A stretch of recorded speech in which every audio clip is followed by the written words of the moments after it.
Okay, we're just in the middle of this paragraph on 816, second paragraph.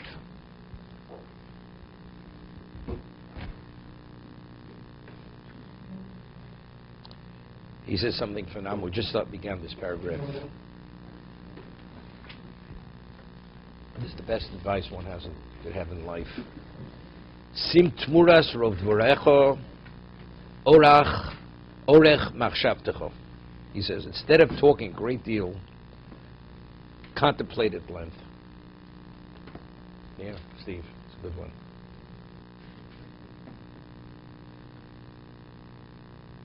I mean, the word, he's not even really, it's exchange the abundance of talk for a length of contemplation before you speak. Vasmodas bichinoscho vashcheshbinem nafshecho.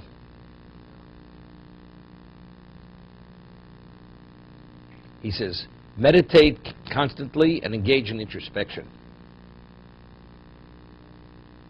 Ki hamachshava ner shetachniseo libecho. Because the thought process is the equivalent of a candle which you're bringing into your heart. V'cheshbon, and the computation, meaning the evaluation, shemesh tor kadrus matzpuncho, is the equivalent of the sun illuminating the darkness of your innards.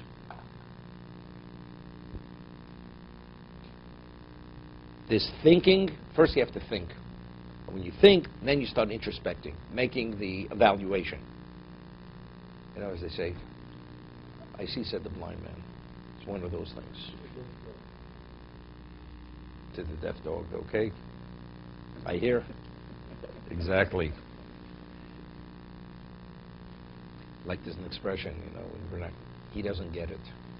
He doesn't get it. You know. But again, hamachshava ner shachniseo libecho v'acheshbon shemesh toyer kadrus matzpuncho. Kadrus is like the darkness. Legalus tcho mashu tzofun bo min hatov v'hara, to reveal what's hidden of what's good and what's evil. That's interesting. Botkin chometz lo raner. It's a Mishnah, right? You search out chometz by candlelight. But the Gemara says, but a torch or avuka is not valid. Because when you go into the crevices and the crannies, a small flame, you're able to see everything. A torch casts a reflection.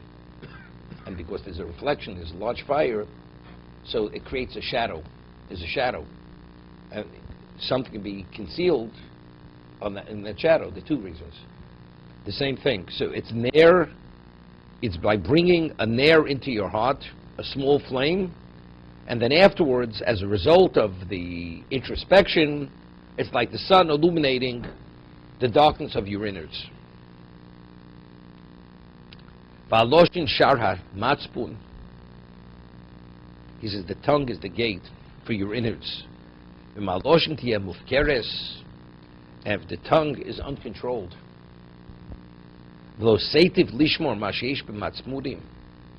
and one doesn't use it well to protect what's in your innards. And people, they speak their minds, they speak everything. So the gate to the treasury is what? Is hefker. And things are going to be said that should not be said. Whether it's passing judgment too quickly, whatever it may be. There's a famous story of Reb Chaim Brisker. Reb Chaim Brisker was Purim, and somebody became slightly intoxicated. He said certain things to Reb Chaim Brisker, which were not respectful, appropriate. So afterwards, the person heard what people had said he had said. So he came to ask Mechila, to ask forgiveness from Chaim Brisker. So he says to Reb Chaim, you realize I was intoxicated.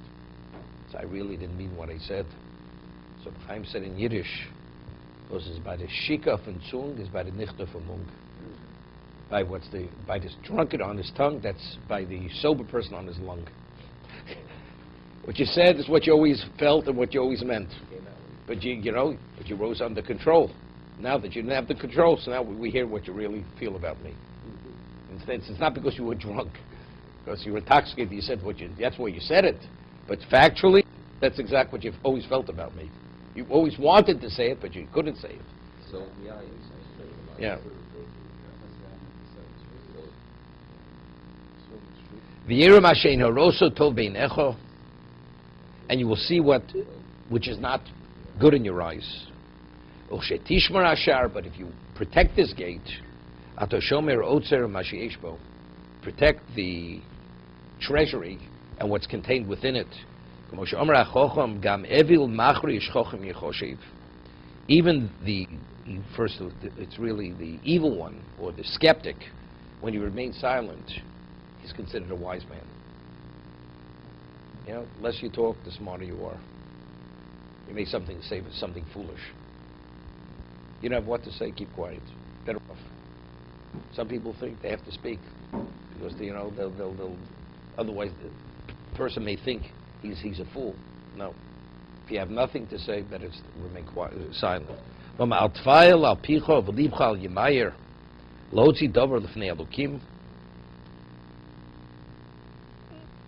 Do not rush into your speech, nor let your heart be hasty. Tell a word before Hashem. Don't allow your mouth to cause your flesh to be sinful. Okay?